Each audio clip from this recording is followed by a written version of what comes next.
10, 9, 8, 7, 6. Go for main engine start. Main engine start. 2, 1. Booster ignition and liftoff of the Space Shuttle Discovery, returning to the space station, paving the way for future missions beyond. Welcome to the Orbital Perspective podcast, where we dolly zoom out to a perspective where upcoming megatrends become visible. Every day, it is more and more apparent that we are in the midst of the great transition. Everything is changing rapidly. The fundamentals of business, government, and society are being rewritten almost on a daily basis. We are truly living during a time where the riskiest course of action is to stay the course. The most hazardous path is to take the tried and true. We are also living during a time where it is becoming more and more apparent that the status quo is not working. At least it's not working for everyone. And until the status quo is working for everyone, we will do nothing more than slap temporary band-aids on our problems and our challenges. We are presently dealing with crisis after crisis. But these crises can serve as a wake-up call. They can be our call to action to incorporate the changes necessary to make us all more resilient and better equipped to deal with the future crises that will undoubtedly come our way. The Orbital Perspective is all about transcending the divisive walls that separate us and embracing the awe and wonder of our shared humanity. What all the guests on the Orbital Perspective podcast have in common is they are all able to see things from a slightly different perspective. And when we look at issues from different perspectives, we see things in stereoscopic vision. Multiple perspectives allow us to see the depth of a situation below the two-dimensional us versus them surface. The other thing all our guests have in common is they are all proof that you don't have to be in orbit to have the orbital perspective. Now, this is not an interview, and it's also not just a conversation between two friends. It's a conversation amongst all of us. If you're listening live, please post your questions and your comments so that we can bring you into the conversation. And if you're listening to the recorded conversation, still please join in with your comments and questions and be a part of this evolving community. Thank you for being here and being a part of this conversation from the Orbital Perspective.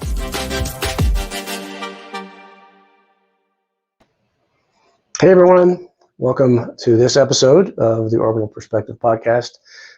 So happy that you're here. I'm so happy that you're part of this, and I really do want you to be part of this. Like it said in the intro, this is not just a conversation between two friends. This is a conversation amongst all of us, and I see you guys joining in there. So join in in the comments section with your comments or your questions. And I hope that 2021 is off to a great start for everyone. I hope the light at the end of the tunnel of these various crises that we're facing is apparent, and that 2021 is going to be a great year for everyone. And as it said in the introduction, what all of our guests have in common is they all have a slightly different perspective. And it's from these multiple perspectives that we see the depth of a situation. And my guest today certainly has a different perspective. John Gucci Foley, his call sign is Gucci, is a former lead solo of the U.S. Navy's Blue Angels. And we have got a lot to talk about, and we're not just going to be talking about flying jets. So I want to jump right into this. And so let me introduce you to John. John Foley is a former lead solo pilot of the U.S. Navy's Blue Angels demonstration team, a Sloan Fellow at Stanford's Graduate School of Business, an entrepreneur, venture capitalist, leadership expert, speaker, and gratitude guru. As a thought leader on high performance, John created the Glad to Be Here mindset methodology and the Diamond Performance framework. As a Blue Angel, John consistently performed in an extreme high-stakes environment, flying an F-18 at speeds of more than 500 miles an hour and in formations as close as 18 inches apart. To survive in those circumstances, he relied on a culture of high trust and leadership. For decades, John has shared his exciting, rare journey with audiences around the world. John has spoken on 5 continents, 20 countries, and over 1,000 events, working with some of the world's top organizations. John graduated from the U.S. Naval Academy with a bachelor's degree in mechanical engineering and was a defensive back on the midshipman football team.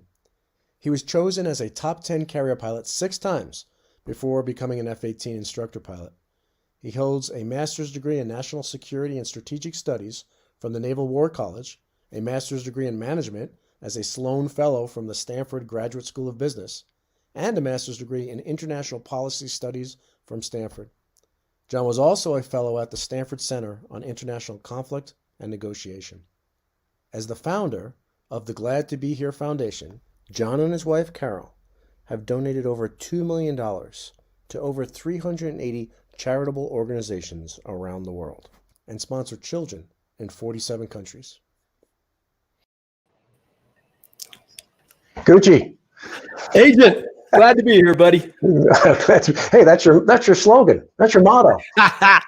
Yes, but it means something very special today. You were the first thing on my mind, and I am so grateful to be part of this. Yeah, we're glad you're here. We're glad you're here. And, I hope you like that intro video that we put together for you. I don't know if you noticed this, but when we talk about you being a midshipman football player, the image that we showed was Navy playing Air Force. So I just thought I'd throw that out there right off the bat. I saw that, and that's the year we beat you, right? Which is normal. Yeah, I don't remember that. Well, John, thanks for being here. Like Absolutely. I said in the intro, we're not just going to talk about jets. But we will talk about jets some. Yep.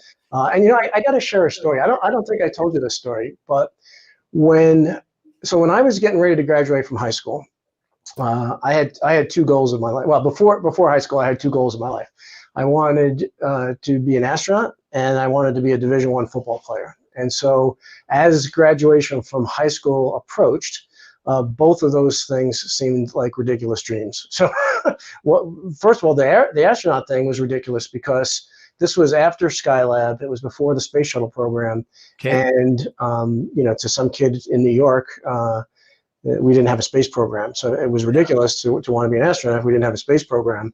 And then the Division I football thing probably was foiled by a significant lack of talent, but not desire. And what happened was in my sophomore year of college, I didn't know what to do with my life. I didn't know what I wanted to do, so I just started studying business. I figured business is the most practical thing to do, and in my sophomore year, the first space shuttle went up. And the next day, I marched into my academic advisor and I said, I want to start taking math and science courses for all the rest of my electives.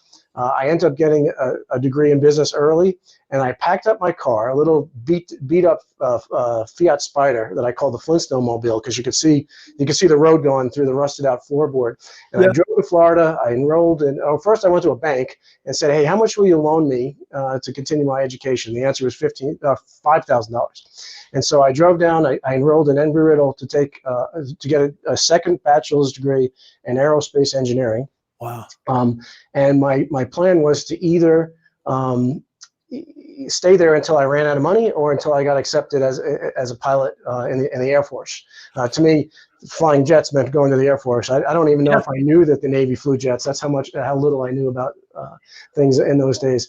And luckily, both those things happened at the same time. I ran out of money right about the time that I got accepted into a pilot slot. But the whole point of the story is there was a lot in the library at Embry-Riddle University at the Daytona Beach campus. Yes. There was these videotapes, these VHS videotapes that you could rent out and sit in a cubicle, put your headphones on and watch. And there was a video there about the Blue Angels that was the most extraordinary thing I had ever seen. I mean, as this, young guy, dreaming about becoming a fighter pilot and seeing, those jets so close, so fast. It was awe-inspiring for me, and that set me on a course to discover more higher and higher levels of awe and wonder. And so maybe just to start off, to just give us a little bit of background about your time with the Blue Angels.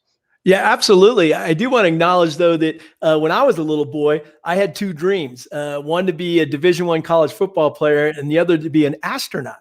And so, what's interesting, right behind me here, is the helmet of the Blue Angels. for Navy, right? Very cool. I got to play there, but I never became an astronaut. So I think if you combine our two dreams, we're 100%. We got something special there. Yeah. That's awesome. But yeah, back to your question about the blues, that was actually one of the most gratifying times in my life. And it's not so much just because of the flying. I mean, Ron, the flying in the Blue Angels is on the edge. And you as a fighter weapons guy and all the flying that you've done, you know what it's like to be on the edge. What was cool about that was every day, we've got to push the limits, but not of yourself, of the team, right? Yeah. And being right next to each other, 18 inches from another jet upside down, absolutely, to this day, still gives me goosebumps. But you know what I really remember, Ron? It's the crowd line. It was going to the kids, and it was being an ambassador of goodwill. And I don't know if you know this, but that's what we call ourselves on the Blues, ambassadors of goodwill. And the look in the little kids' eyes, because I remember when my dad took me to an air show. I was 12 years old. We were in Newport, Rhode Island. He was at the Naval War College. And we looked up in the sky, and I see these 6 magnificent blue jets that day. And I remember feeling it viscerally, Ron. You know how you can talk about it, feel it in my heart, not just my head. And I turned to my dad that day, and I said, Dad, I'm going to do that. Yeah. 12-year-old kid. Yeah. And it turned into reality. It took me. What did your dad say when you said that? I don't remember his exact words, but I will tell you my dad, who's passed away now. And when I ever think about him, he was always supportive. So I know he was supportive of the vision, right? And he used to call me champ. And there was no doubt that that if that's what I wanted to do, he was 100% behind it. And he gave me, and my mom too, they gave me the feeling that you could do anything, just put your mind to it. So they were hugely supportive. Yeah, and I think that is so important because my parents were very supportive too. But I remember as a kid growing up, speaking with other people, you'd inevitably get asked the question, "What do you want to be when you grow up?" Right? Yeah. And so I always told the truth. I want to be an astronaut. That would normally lead to a pat on the head and, well, what do you want to be if you can't do that? What's your real plan? And we don't realize that words have implications, right? And if enough people say that to a kid, they're going to eventually think that it's an impossible dream, and they shouldn't pursue it, and it's reckless to pursue it. So we need to be careful what we say to kids. So let me talk about something, because we've talked about this before, and I think this is going to lead into the main topic of discussion, which I think the main topic of discussion we want to talk about is, we've both been in very extreme environments, very hazardous, dangerous, hostile environments, and we've learned techniques, we've learned tools to be able to not only survive in those environments but thrive. And so all of us right now are in an extreme environment with the pandemic and all the other things that are going on. But before we get to that, because I think this relates, I want to talk about going from just being a pilot that jumps into a jet and starts flying this airplane to becoming a pilot who becomes one with the jet, and the jet is an extension of him or herself, to flying in a formation where the formation, you're not just a jet in a formation, you're a single formation. And before we get into that, though, I want to give another pitch. I do this every episode. You guys all need a little prodding to get involved with this conversation. This is not just a conversation between Gucci and I. All of us are in this conversation. So jump in here with your questions and comments. Be a part of this, because it enriches the whole conversation when you guys are part of it. So Gucci, talk about that a little bit, about that transition from me and my airplane to my airplane and the formation and everything else. Well, you bring such a powerful point. And while I was in that state, I guess you could call it a state of flow or oneness, right? Yeah. In different times, it really, the biggest impact was when I was flying with the Blue Angels. So you remember when you first get into your jet, and you've had so many jets that you've flown, F-16s, F-15s, all of that. I remember first time I jumped into any airplane, there's a duality. There's the airplane and there's you, right? And at first, the airplane's pretty big and it's pretty powerful, even though they're small fighter jets, they're big, and you're just learning how to operate it. And it's a lot of conscious thought. And all of a sudden, at some point, you become one with that airplane, where you're no longer thinking, where's my stick? Where's my throttle? You're just in one. But here's what was cool. And it only happened when I was on the Blue Angels. When you're starting to fly formation and it's just two people, as you know, there's the lead and there's the wingman. And so the wingman reacts to the lead, and you're still two people, right? You may be one with your airplane, but you're still, at least I feel like there's another object out there. And then all of a sudden what happened, and it only came with the training and the practice, all of a sudden this expansion of my consciousness, I guess is what it was, I expanded out beyond my airplane, and you start to actually become one with that other airplane. And now all of a sudden with the Blues, it becomes 6 people. And I got to tell you, Ron, when you're in that state of flow and oneness, it's a super high concentration level. You're not even thinking, because I guess you're reacting more than you're even thinking. And you're in this absolute state of oneness. Now, it's hard to stay there, because the minute something happens, boom, I'm shifted out of it. Right. That's awesome. And I like the way you phrase that too, because you started out, there was a duality. There was you and the aircraft, right? Yeah. And then that merged into one, right? That duality went away, and then there was a duality between you and the flight lead, and then that went away. And then I guess you could also equate that to when you did your opposing solo stuff too, right? That's an interesting one. Let's talk about that, because as you got my mind thinking now, the opposing solo stuff is it's more dynamic. Okay. It's a lot faster. So in formation, we're going, 420 knots, 500 miles per hour, whatever. But you're all going in the same direction, as you know. So the relative speed is not all there. But when you got an opposing solo coming at you at 1,000 miles per hour closer, so we're basically both going 400 knots at each other, right? That's a mile every 9 seconds, right? And I'm thinking about how fast that closure was, but it didn't feel that way. That's the critical part, right? The more you got into it, actually things slowed down. Yeah. And that was that state of, I call it dynamic focus, right? Where things are moving around.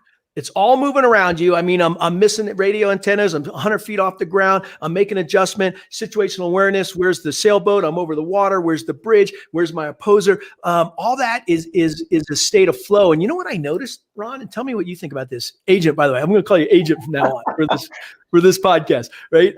Is that you would open up and focus down. My mind. I noticed my mind would open up, situational awareness.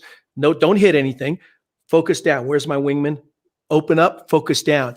And I've learned later in life, and you tell me if you know about this, that we have the ability, every time I snap my fingers here, that 65 impulses a second is what the brain can take. Yeah.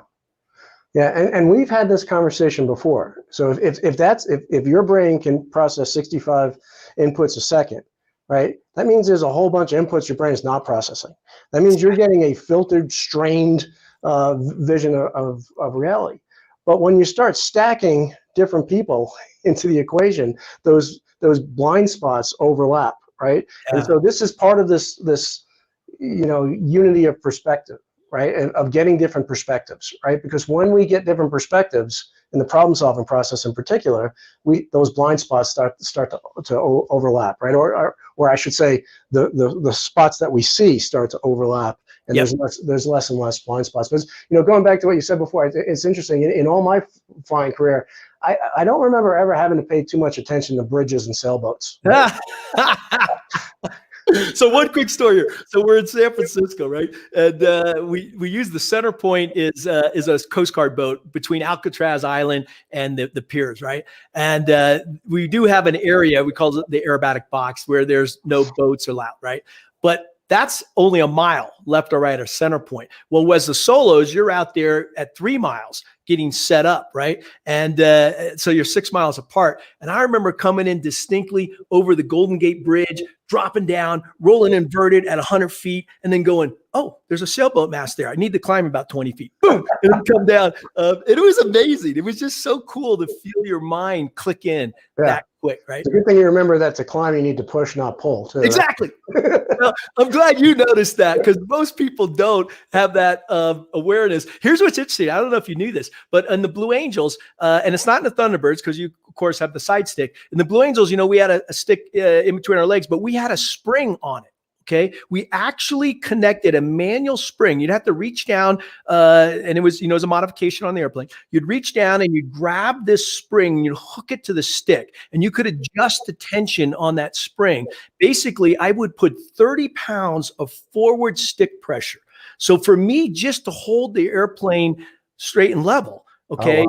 you were resisting against 30 pounds. Wow. And I hear you're, oh, wow, because, that's like a 30-pound weight out there, right? So you couldn't just have your arm up. We'd actually put our arm on our thigh, right? And would rest it against that so you could anchor. Now, the reason we did this was twofold, because you might say, okay, well, why you do this, right? One is, it took out the null area. You know how when you trim an airplane, there's still a little null area, right? Mm-hmm. It seemed to take that out. So you had much more precision feel in formation. But here's the real reason, is when you rolled inverted, instead of pushing, you're still pulling. You just ease off the backstick. Right. Yeah. Well, that's cool. Obviously I've done a lot of close formation flying in my day as well. And I remember the secret to flying really precise was to have the aircraft trimmed up really easily, so you're not putting any force into it. But that's, I didn't realize that you guys trim that out in that way. But let's go back to what you said before about this flow state, because I think this is something that we could pull on a little bit. And I'm gonna issue a challenge to the listeners too right now, because you talked about this duality between you and the aircraft, and then you and the aircraft, and you and the rest of the formation, and then eventually that goes away into a state of non-duality, right? Yeah.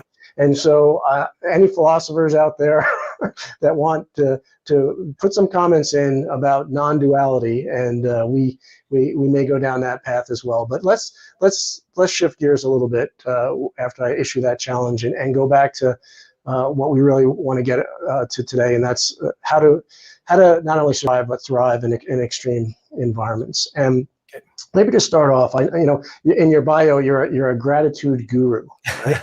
And so I know, there's many studies that have proven over and over again that practicing things like gratitude, practicing things like altruism, actually boosts our immune system, right? So we're not only helping the person that we're being altruistic to, we're helping ourselves. We're making ourselves more resilient, stronger. And I know you have a lot to talk about in those areas. Yeah, well, absolutely. It's so interesting, Ron.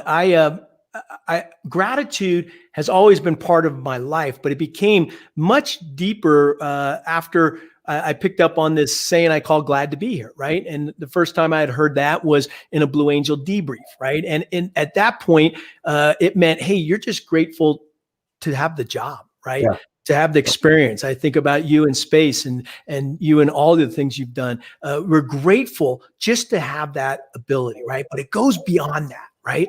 And it goes beyond into the state of mind that we're in. So they've actually done some studies that when you're in a grateful state of mind, it actually lights up the area of your brain where your perceptions come from. So do we see a glass as half full or half empty? Same perception, okay? Same idea, two different perceptions, right? Same observation.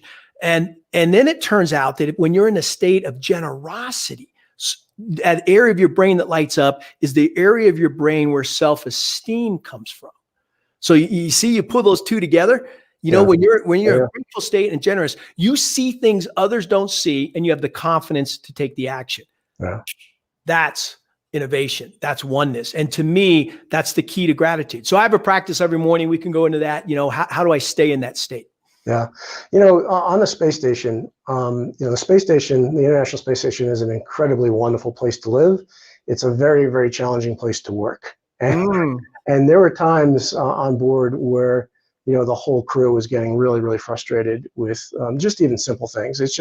And we developed a slogan, which was, "We love this business." And so that was the signal to if I floated by and said, "Hey, how's it going?" and a crewmate said, "Oh, we love this business," that was my cue that somebody is starting to struggle, that they're starting to struggle, and they're feeling the challenge and they're feeling the stress, but they're trying to ground themselves in gratitude. We love this because we're not being sarcastic. We do love this business. Right. It's just really challenging at times. And so, that's a way of acknowledging the challenge and the stress, but to do it through a mechanism of gratitude. Hey, we've got a comment from Becky Gray that she wants to know if what we talked about with the aircraft is similar to learning a new language, the point at which you think in the language, being one with it. For myself, I studied Russian for 10 years, and I can't answer that question because I never got to that point. I mean, it was a struggle and I even lived with a family in Moscow for a month for language immersion, and I got to the point where I could converse with somebody, but I struggled. I had to think of a word.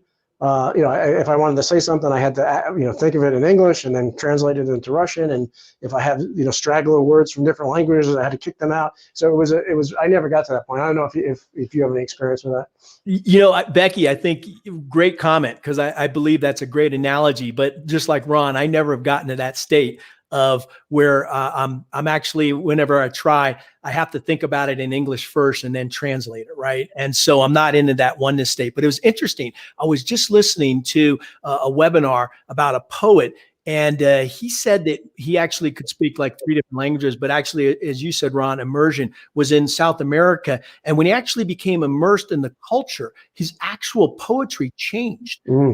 So it wasn't just the language, right?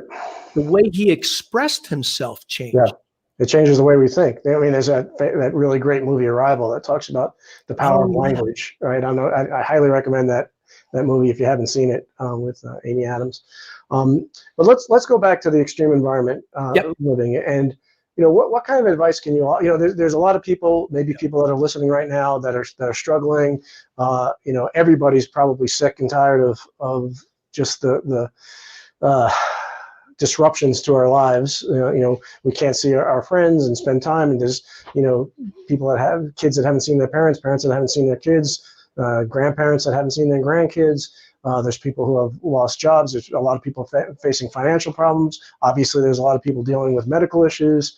Lots and lots of stress, lots and lots of uncertainty, lots of challenges. What advice can you give people?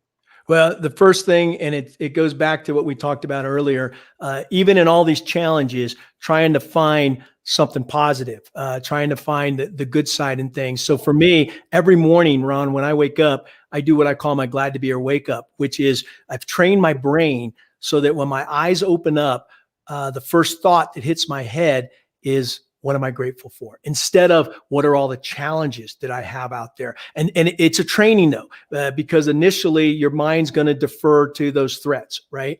And for me, it's very simple. It's just 3 techniques. What am I grateful for in the present moment? Okay.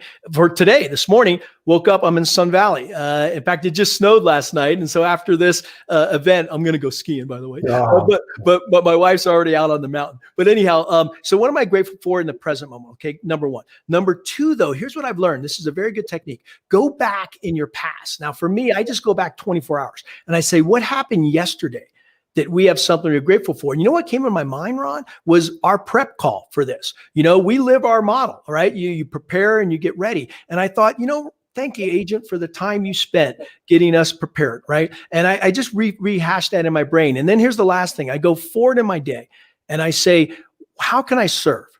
How can I help somebody else? And again, you came to mind in all the listeners. And I said, I'm going to get the rare privilege to be on the Orbital Perspective and hopefully share some information that benefits someone else. And that right there, Ron, those 3 simple techniques for me can change your mindset and allow you to get through these challenging times. Yeah, I think that's great. Can you speak to the direct effects of those on you, and maybe the short-term and the long-term effects? No, that's great. So the short term is you feel better, but it's not enough, right? Because then you get thrown right back into the challenges of the reality. So what I've realized is that I have to get it not just in my mind, I have to get it into my body.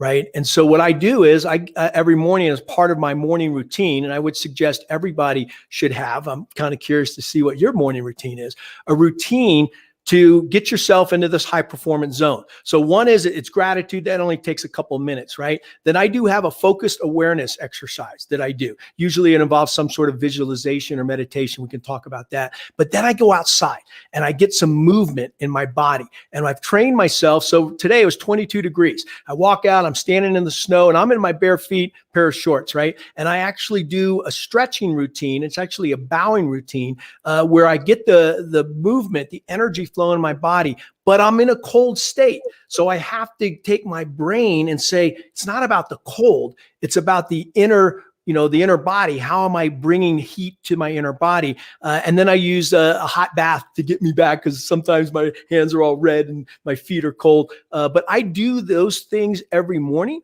and it seems to really make a difference over time. Yeah, I don't have a morning routine like that. I think I'm going to, though. I think that's what I learned from this podcast is. But I guess I do kind of have a morning routine. What I try and do every morning when I open my eyes is do three things. I try and focus on here, now, and I, right? And so what does that mean? So I focus on here. Okay, where am I? I'm waking up in the bed, but I'm also waking up on a planet. Two dolly zoom sides of the same coin. And what is here? I'm waking up here, right? So what is here? Everywhere I've ever been has been here. There's only one here, right? And so there's a unification there. We talked about that. That non-duality of there is only one here. Yep. And I'm waking up now. And what does that mean? Is it different than the now that I woke up yesterday, or is it one continuous eternal now, right? And then the I part of it is basically getting in touch with what or who I actually am, and which is awareness, right? And so so I lay there and I just be aware, right? Aware of my thoughts, aware of my sensations, aware of my feelings, aware of the room, of what I'm seeing, and realize that there is that I am not those things. I'm not my thoughts. I'm not my feelings. I'm not my perceptions. I'm that which is aware of it.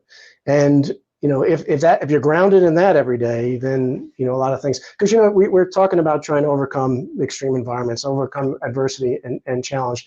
And I think most, if not all, of the suffering in the world stems from our inability to accept what is. Right? It's our inability. It's we realize what is, and we want something different. Right? Which, if you think about that, is insane, because you can't. It already is.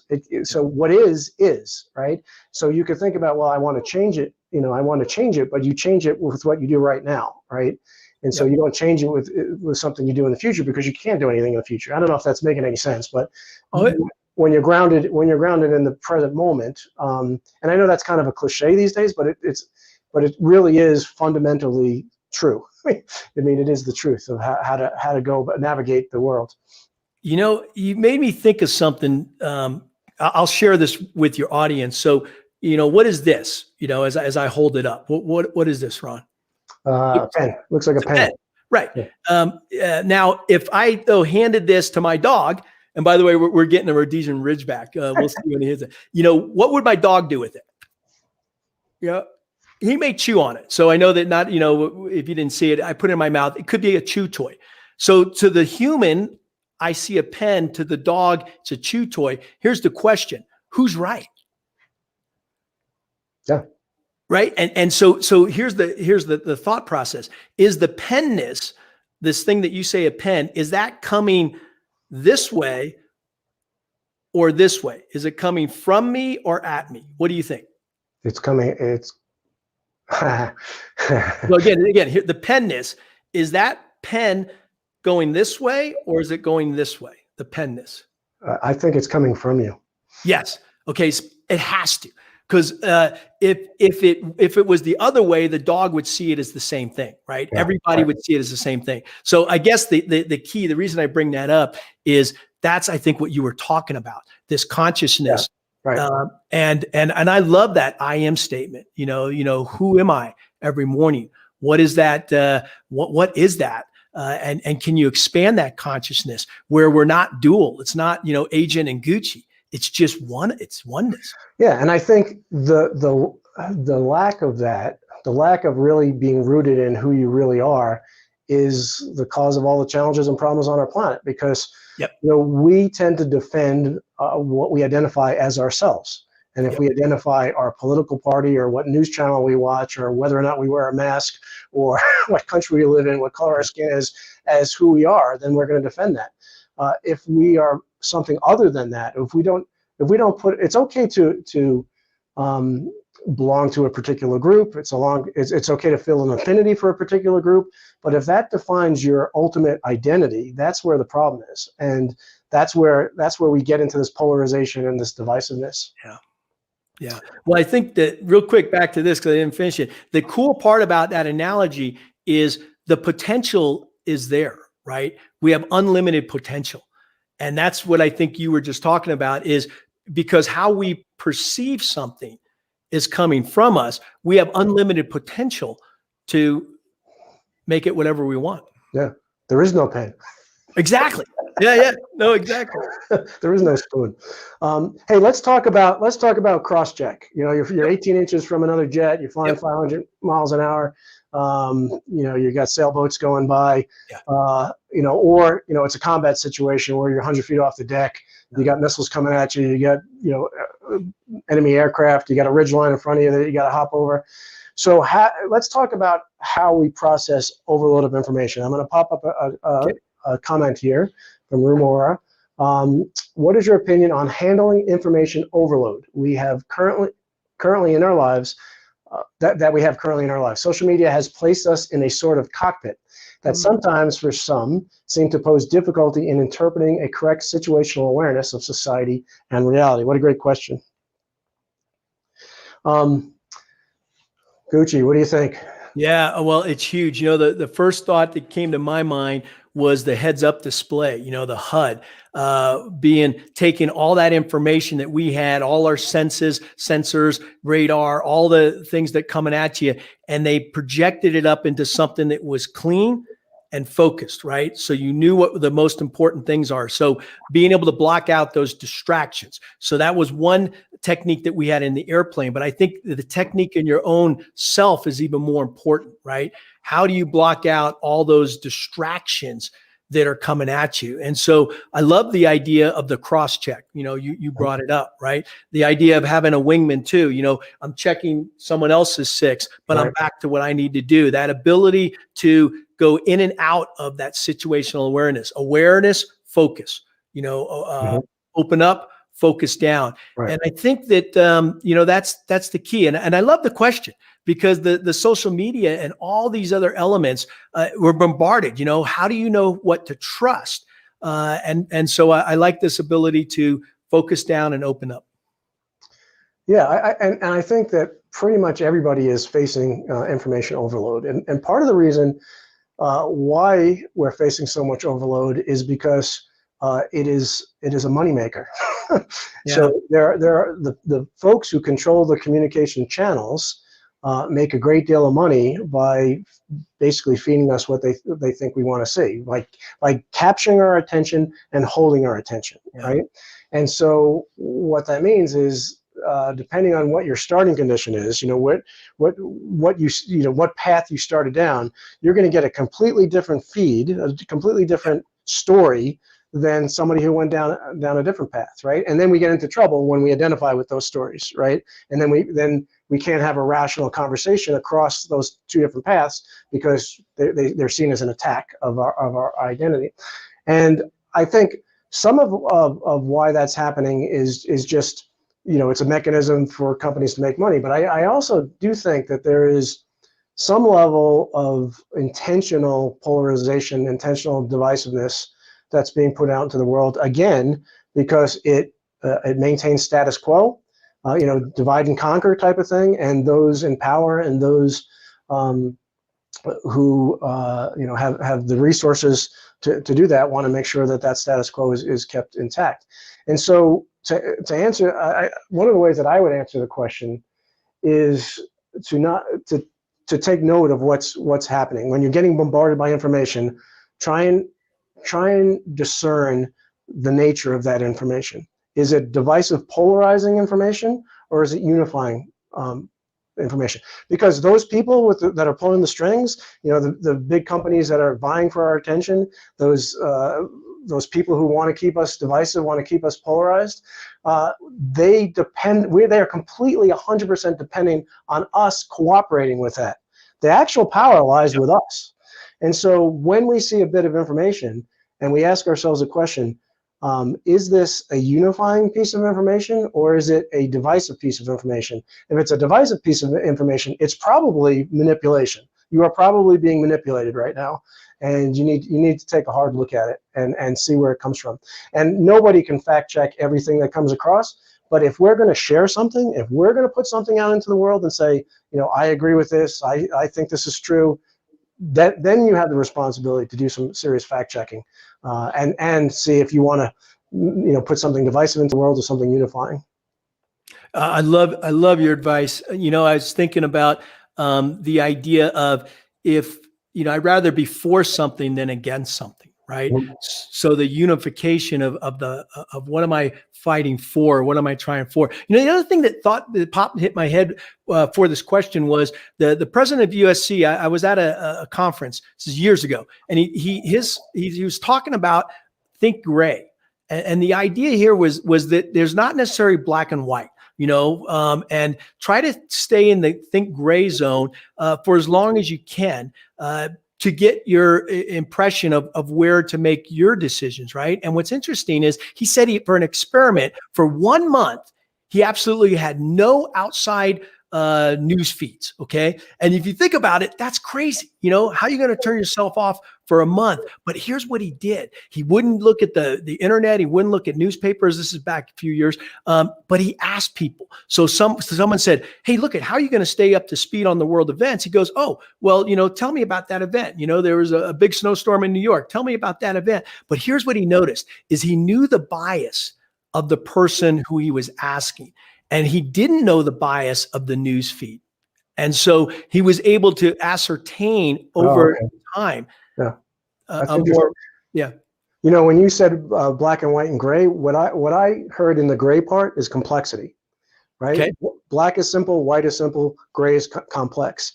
And we tend to take this very, very complex, complicated world that we live in and make it simpler, make it easier to understand. And we do that by putting it in the white box or the black box, when in reality, everything is interconnected, interdependent, and is vastly more complex than that. So every single situation that we're in, it tends to, through social media and this amplification and this echo chamber, it tends to take it out of the gray and push it into simplification of binary, 1 or 0. It's good or bad. It's us or them, right? It becomes two-dimensional, right? And the world is not two-dimensional. It's multi-dimensional, right? And so in order to solve the real problems that we face, we need to solve them in the context of the real world, and the real world is very complex. Well, I was just thinking about I was just on another call about VUCA, right? VUCA, right? The volatility out there, the uncertainty, the complexity, and the ability to adapt is what's critical, right? Yeah. I want to go back to something that you said earlier in the podcast. We were talking about, because I think this relates to this complexity. You talked about flying with the blues and being having a formation and just being one entity, right? Yes. And I remember, so I don't mean to plug my book, but I got a new book coming out, Floating in Darkness, and there's a chapter in there about the time I was living on the bottom of the ocean. I lived in Aquarius for 3 weeks, right? And there's one scene in there where I'm sitting, there's this beautiful stainless steel table with this gigantic viewport looking out at this beautiful coral reef. And I'm just sitting there having my breakfast, right? Eating some oatmeal and a cup of coffee. And I'm just watching this ballet go by of all these sea creatures, right? And this formation of spotted eagle rays goes by, right?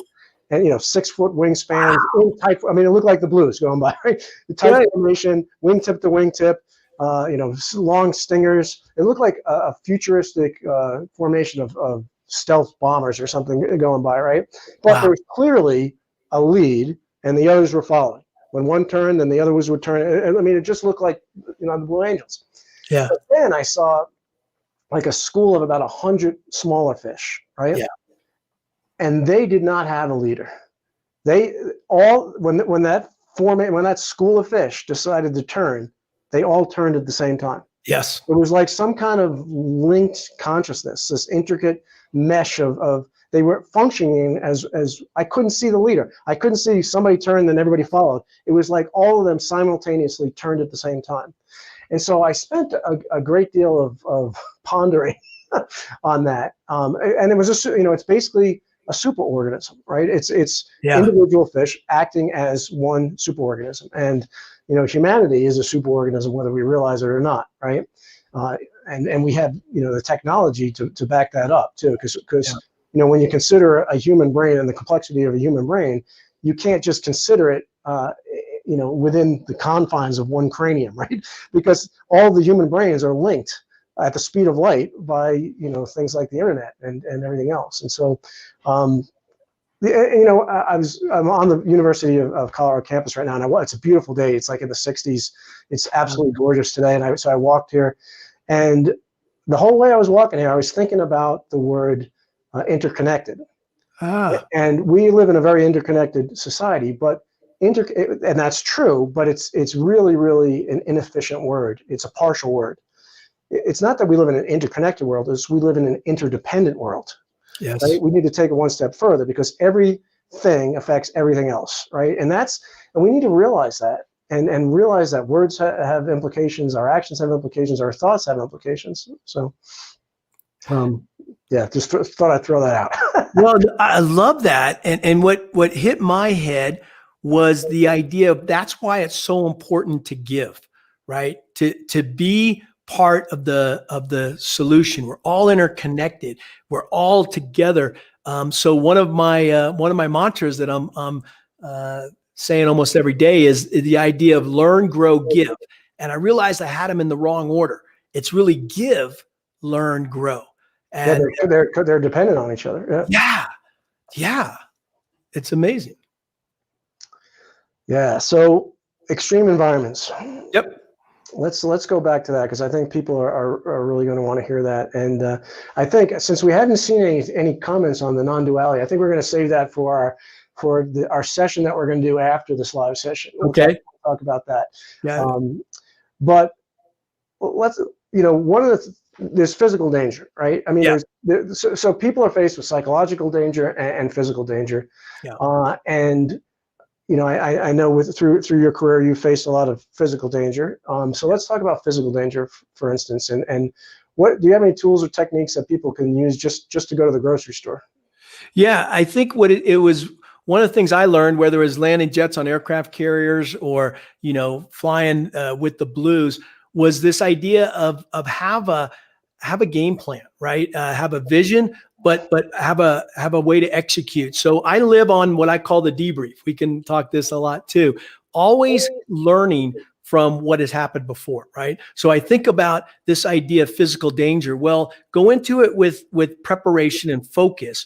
You execute, but then you have to learn from that. So I'm constantly in a learning loop. I'm constantly in a debrief loop. What went well? What could have gone better? How can I make this a better outcome? And to me, that's the key in life. It's key in personal relationships. It's not only when there's physical danger. How can we continually grow? So to me, it's this debrief concept. Yeah, and whether it's debriefing a show with the Blue Angels or a sortie with Fighter Weapons School. Yep. It's really important. And at Fighter, I don't know what the ratio was with the Blues, but at Fighter Weapons School, it was like a 5 to 6 to 1 ratio. So if you flew a 1 hour flight, you probably had a 6 hour debrief, right? Most people have no idea the level of detail you're going into. Yeah. And the only way that you could learn, and so you have the best of the best pilots in the world, right? All coming in the door. And if those pilots walk through the door thinking they're the best of the best, that they already know everything, they learn nothing, they never get any better. Exactly. So and they probably wouldn't be there in the first place, because the reason why they're the best of the best is they every time they do something, they try and learn from it. So to me, if I can translate that into everyday life, is if we already think we have all the answers, we're not going to learn anything. And so we should constantly looking for opportunities to learn and to apply that to our survival techniques, right? Yes. And in addition to that, and I know you talk a lot about preparation, right? It's not just debriefing; it's right. preparation before the event, before the trip to the grocery store, whatever event that we want to talk about. And so in that preparation, part of that preparation is thinking about what could go wrong, right? You know, at NASA, you know, we train for years for a space mission, and probably, I don't know, 80-90% of that training is training on stuff that we will probably never do. It's you know, what happens if a fire happens? What happens if we lose engines on launch? You know, all of these things that we're training for that we're probably, hopefully, never going to use. And so I think part of that preparation, and I know you have a lot to talk about on that, is what if this goes wrong? What if that goes wrong? How am I going to handle that? What can I take with me to prepare for that sort of thing? Yeah. So two things, Ron, you're on it. I was thinking about getting ready for a catapult launch. You know, it could probably feels like you strapped into a rocket, right? But the idea was, yeah, we had our briefing. So, you know, we had the mission plan, but when you got up there on that flight deck of that aircraft carrier, a lot of stuff's happening. Okay. Jets are turning around. You're jumping in your jet. You're following the guidance of the director, and you're thinking about, you know, your mission. But what I realized was that I always went back to immediate action emergencies, right? So the idea here was, what if you lost an engine off the catapult? And you had to, you know, it's kind of like your story when you had to jettison all your ordnance on takeoff when you lost that engine. But I would go through that preparation, which is off the stroke. If I had lost the engine, you know, first thing to do, full powers, you know, afterburner, set the attitude, jettison the stores, and then you got to wait, right? But the idea there was, I was playing that tape in my brain as I'm taxiing up. But then once I got into tension on the catapult, it was back into, okay, everything's what do I just need to execute? What are my steps on? Because I had that in the back of my head if it had to happen. Now, here's the other thought that hit my head: complacency. I think if I think about people out there and I think about myself, you know, when did I get into the most trouble? It's when I got complacent. And I mean, not just flying a jet, but driving a car, you know, complacent with the PPP protocols. I think complacency is probably one of the biggest challenges we have, because look how long we've been into this change right now. Complacency is when your nose pops out of the top of the mask.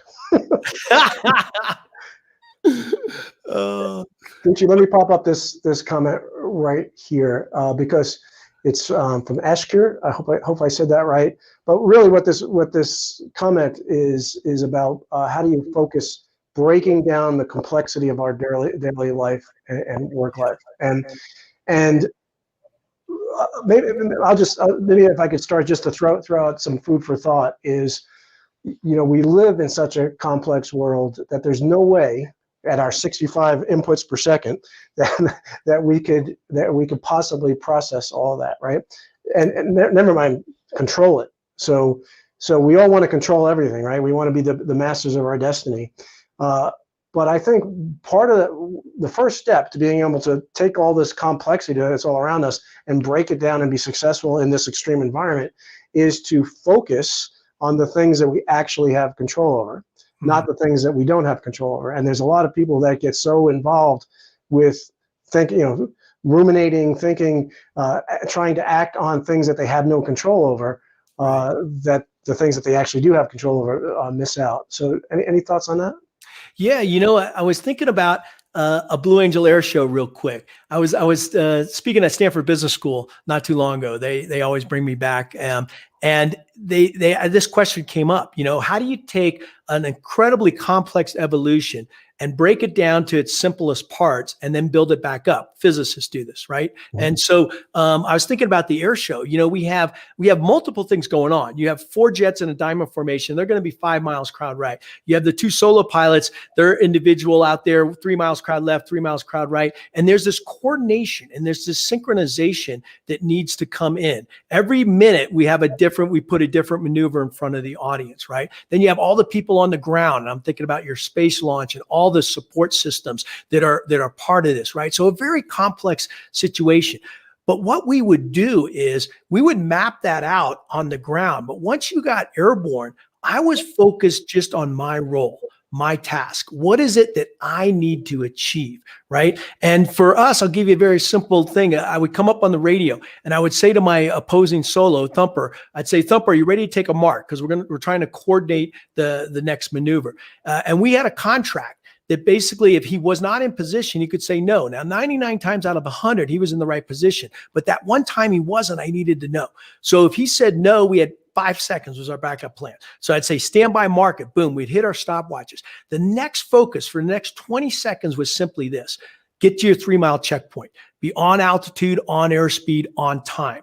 If he or she was at our checkpoint, on altitude, on airspeed, on time, guess what he told me? Nothing. Right. Yeah, because that's the contract. But what the other contract was, if you're off, let me know. Yeah. Let me know quickly. So he'd come up on the radio. We wouldn't hide things. He'd say, I'm working a half second late. Yeah. Now, here's the question. Who do you think corrected? So Thumper, I'm the lead solo. Thumper is opposing solo. He's a half second late. Who do you think corrects?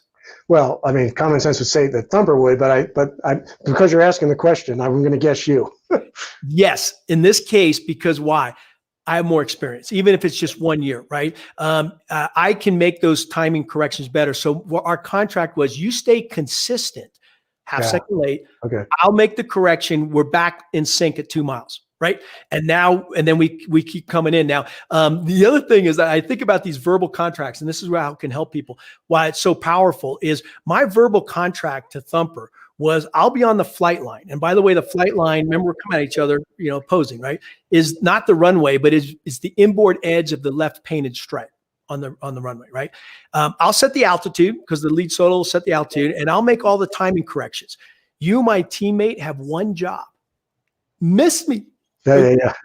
It was the biggest game of chicken you ever played, Agent. Because sometimes, Thumper, his nose, he was coming in so close, his nose was pointing in, and I'd go, man, this isn't going to be pretty, right? But I needed to trust my teammate to do what he or she said they're going to do, and they needed to trust me. And I'd say, ready, hit it. We'd do a full stick deflection roll. Sometimes, Agent, he'd go by so close that the airflow from the canopy would thump my jet. Oh, gee, yeah. Yeah. And, but the reason I share that story is I think about, take complexity, break it down to some actionable steps and trust. Yeah. You talked about, I'm becoming aware of the clock and that we are running out of time for this episode. But do you have any, I know you talked about your routine getting up in the morning. Do you have a routine at the end of the day as well? Yeah, I go back and I review, and I set my mind into a state though of what went well, what could I have done better, and how am I going to make those adjustments, right? So it's the same debrief process. And by the way, at Fighter Weapons School, you did 6 to 1. We did about 2 to 1 on the Blue Angels. It was twice as long, but I always use that time to reset, and I stay in a positive state. I don't look at my devices before I go to bed, right? Yeah. I stay in a positive state of how can I serve and how can I help others? That's awesome. So Gucci, how can people get a hold of you, and how can they get this? Yeah, so Fearless Success, you can get my book anywhere, Amazon or any of the books. But if you want a signed copy, more importantly, go to our website. The best way to get a hold of me is on our website. It's johnfoleyinc.com, johnfoleyinc.com. And what we do is we put out weekly high impact training videos. They're very short. They're like 3 minutes long and very powerful for people, right? Using these analogies of the high performance. So yeah, go to the website, sign up on our list, and we'd be happy to get you that free training. Also, I have a podcast too. It's called The High Performance Zone. And in fact, Agent, thank you for being on it. You were on my podcast 2 weeks ago. That's a great podcast. Phenomenal. But the website's the best way. All right. Well, cool. Well, Gucci, thank you so much. Thank you for sharing your wisdom, your advice. We're actually, folks, going to continue this conversation, but we're going to do it record only, and we'll get this to you when it comes out. I think we're going to talk about non-duality, maybe, or we'll figure something. We'll figure it out. Maybe we'll talk about the difference between the Air Force and the Navy flight operations. Hey, I'm ready for that. It's kind of the same thing. It's kind of the same topic. But thank you so much. Thank you for sharing. Thank you for making a difference, and thank you for every night figuring out, and every morning figuring out how you could serve, because I think that's what it's all about. It's And I know that you can speak to how much benefit you get from that mindset of serving. And with that, I want to thank everybody who tuned in. Thanks for the great comments, and we will see you next week. Thank you for joining us during this conversation from the Orbital Perspective, and thank you for being a part of an emerging unity on our planet. We are strongest when we are aligned around the truth of our underlying unity. Together, we are unstoppable and can build a positive, restorative future, a future that we would all want to be a part of. Please subscribe to the Orbital Perspective podcast and follow us on social media. Thank you for all that you're doing and all that you will do to help make life on our planet as beautiful as it looks from space.